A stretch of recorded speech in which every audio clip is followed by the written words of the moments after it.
2 killed, wedding guests abducted as bandits launch attack in Katsina.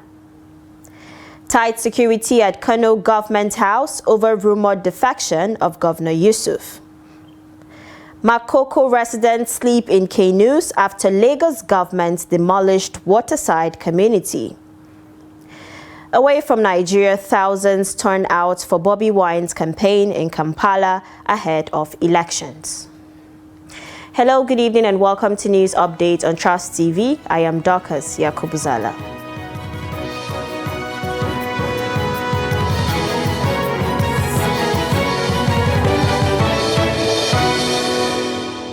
We begin with security matters. At least 2 people have been killed and several others abducted after suspected bandits attacked a wedding convoy in Ungwerno-Gunda community, Kankara local government area of Katsina State.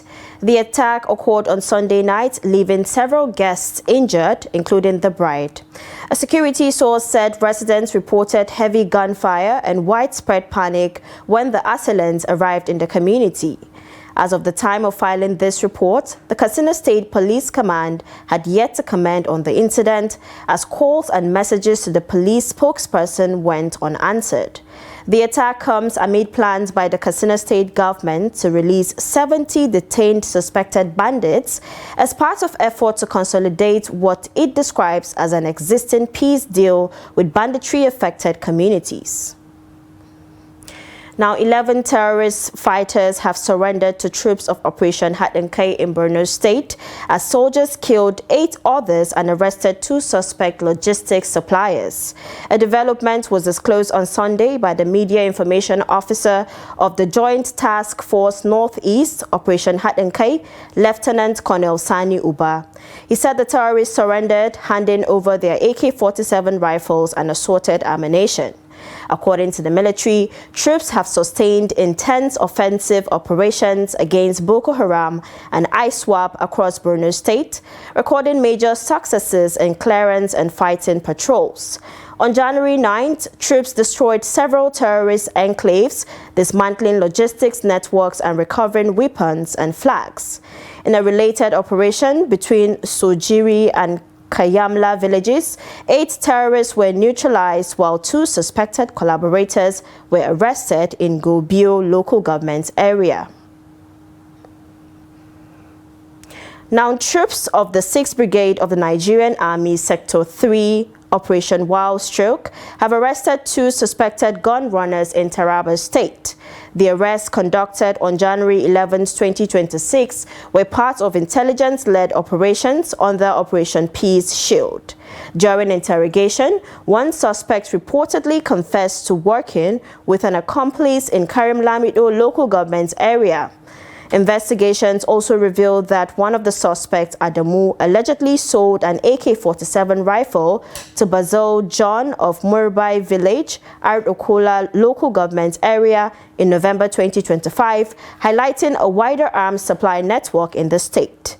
Both suspects remain in military custody, undergoing further investigations before being handed over to the appropriate authorities for prosecution.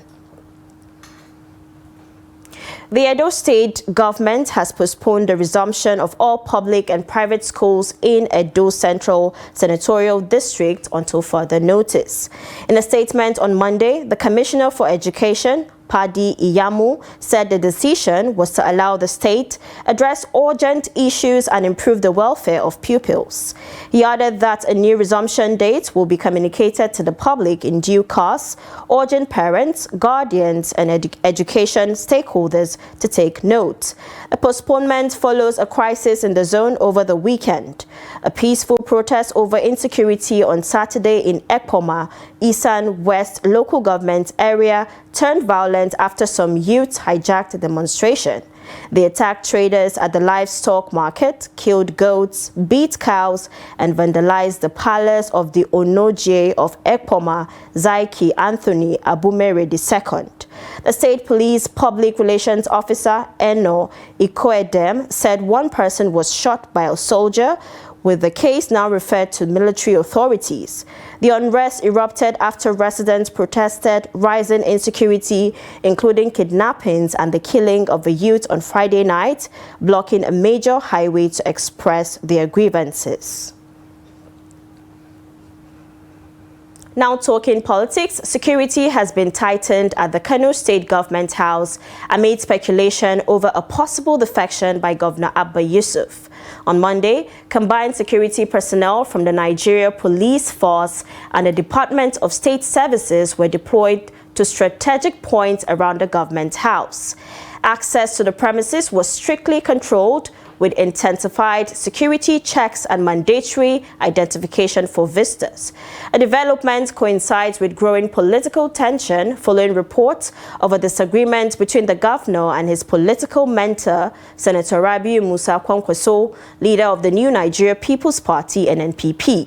Kwankwaso has openly opposed any alleged plan by Governor Yusuf to defect to the All Progressives Congress, warning it could destabilize the NNPP and the Kwankwasiya movement. However, Governor Yusuf has denied any rift, as the NNPP, in a statement, said it does not support any defection to the APC.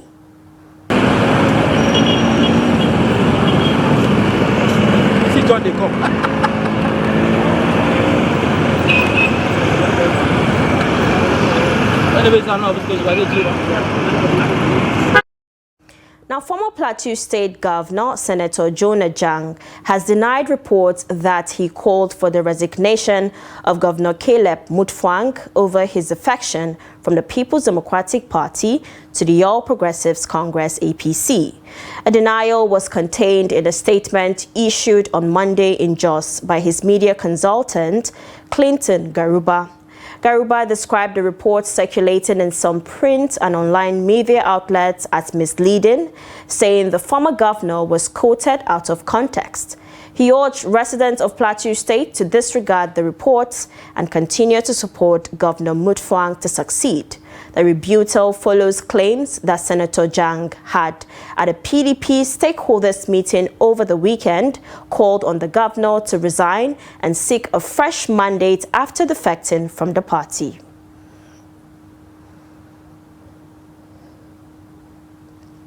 Now, the senator representing Nasarawa South Senatorial District, Ogoshi Onawo, has resigned from the People's Democratic Party (PDP). The lawmaker announced his decision in a resignation letter dated January 10, 2026, addressed to the PDP chairman of Galadima Ward in Doma local government area of Nasarawa State. Senator Onawo said his resignation takes immediate effect, explaining that the decision was based on personal considerations. He thanked the party leadership, members and supporters for the opportunity to serve under the PDP platform and wish the party continued success. Although the senator did not disclose his next political destination, he has been linked to the African Democratic Congress, having been cited at the party's meeting in July 2025. Now, the Independent National Electoral Commission, INEC, has opened its online media accreditation portal ahead of the Rivers State by-elections. The elections are scheduled to hold on February 21st, 2026. INEC announced the development on Monday through its official social media handle, urging interested media organizations to apply online. The Commission says applications must be completed via its accreditation portal before it closes on February 8, 2026, stressing that late submissions would not be accepted. INEC advised media organizations seeking to cover the elections to comply strictly with the accreditation guidelines within the stipulated time frame. This is news update on Trust TV coming up after the break. Makoko residents sleep in canoes after Lagos government demolished waterside community. This and many more when we return. To stay with us.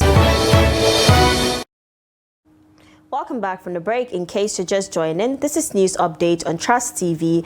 Let's take a look at our top stories again.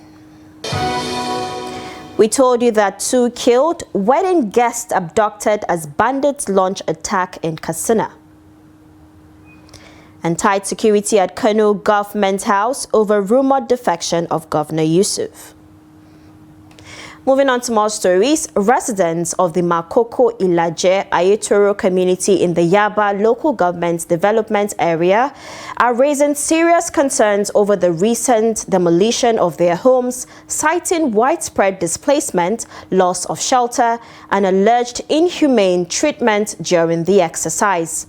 The residents claim the operation was carried out without prior notice by officials of the Lagos state government and alleged that tear gas was used, resulting in injuries and reported casualties, including children. The report. While many Nigerians were celebrating the holiday season, more than 10,000 residents of the Makoko waterside community were rendered homeless following the forceful demolition of their homes. The exercise has displaced entire families and disrupted our sources of livelihood, with many residents now forced to sleep in boats and makeshift shelters on the water. Residents described the demolition as sudden, insisting there was no prior warning or official communication before the operation commenced. One day I was here, and our people now come, they shout, say, all these people don't they come up, they want to break our house, and we don't know what happened. Just one day, they just starting break the house from up to here. They now said, now 30 meter they want to take, but now the one where they're taking past 30 meter, 100 meter, they now saying still remain 150 they want to take again.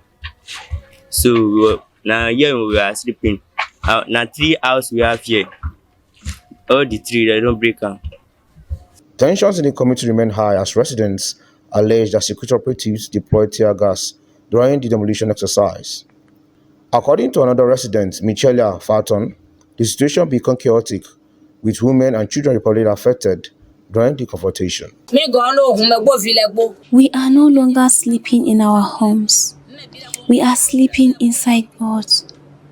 We are exposed to rain and harsh sunlight. We now beg for food before we can eat. Tear gas was fired and our children were affected. We lost 2 or 3 children. As uncertainty continues to grip Makoko waterside community, displaced residents are calling on the Lagos state government and relevant authorities to intervene, provide urgent relief, and offer clear explanations for demolition. For many families, the future remains uncertain as they struggle with homelessness and the loss of their livelihoods, hoping that swift humanitarian assistance and dialogue will prevent further suffering in the community.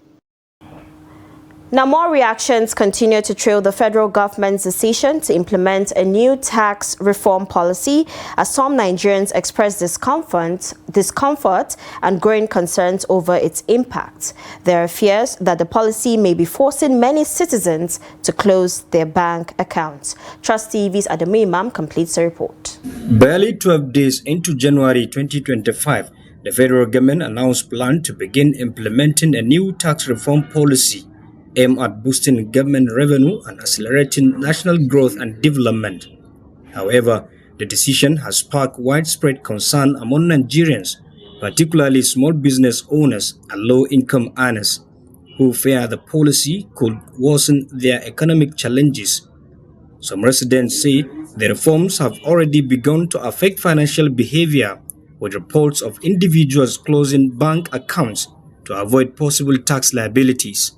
Financial experts and residents of Bauchi State share similar concerns, describing the policy as a poorly timed amid prevailing economic hardship. They can understand the dimension, the importance of that, and also the benefit attached to them as a citizens of Nigeria. Because most of Nigeria, if you ask them, they are angry because they don't know the benefit. And another thing that we look at it is that you see, in implementing of tax is very important because as a result of tax, we reach a lot of development to the society. But the most important thing is that carry the people along. A lot of the population of Nigerians are not carried along. In fact, as I'm talking to you, a lot of Nigerians are withdrawing their money from the banks. We do not support this policy. I sell brocade and material, and when I went to the bank last Friday, I noticed unexpected deductions. Small business owners like us are seriously affected. We have little information on the new tax reform. The government should implement policies at the right time so ordinary citizens can benefit. We are appealing to the government to reconsider this matter. The government should focus on tackling poverty, which is already taking a toll on Nigerians, instead of imposing taxes that ordinary citizens cannot afford. Many people are struggling just to put food on the table or provide for their families. The Nigerian economy currently is in a bad shape. I was of the opinion that the federal government will look into what Nigerians are actually craving for. We have bad roads, bandits, terrorism, all manner of things. When you put all these things in place, then you can now talk about the reform. All the monies they have been gathering before, what have they used it for? I cannot travel comfortably from here to Abuja, unlike before. It will be recalled that the tax reform policy has generated intense debate at the National Assembly and across different segments of the country, with calls for its suspension or review. Despite the opposition, the federal government has remained resolute on implementing the policy, insisting it is necessary for economic stability and long-term development.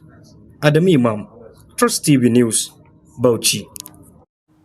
And now in business, the fuel price war in Nigeria's oil downstream sector has intensified as petrol retailers in Lagos reduced prices below Dangote Refinery's fixed rate of 739 naira per litre. Dangote had set the price at MRS filling stations after cutting its ex-depot price to 699 naira per litre, giving the product a competitive edge over other marketers selling between 815 naira and 840 naira per litre.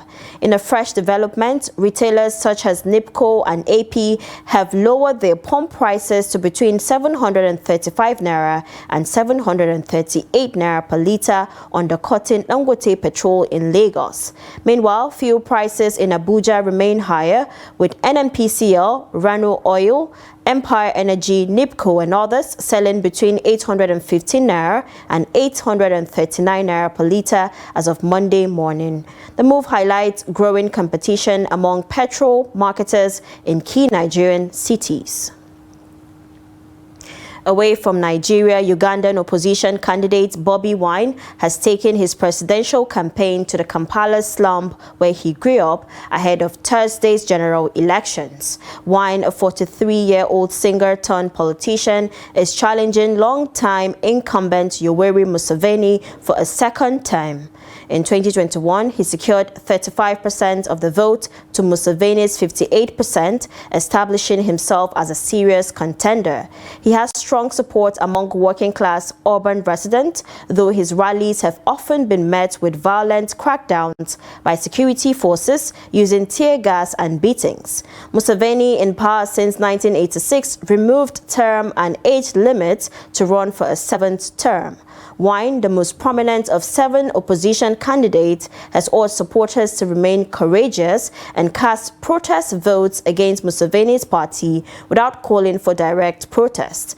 The elections on January 15th will determine both the president and members of parliament.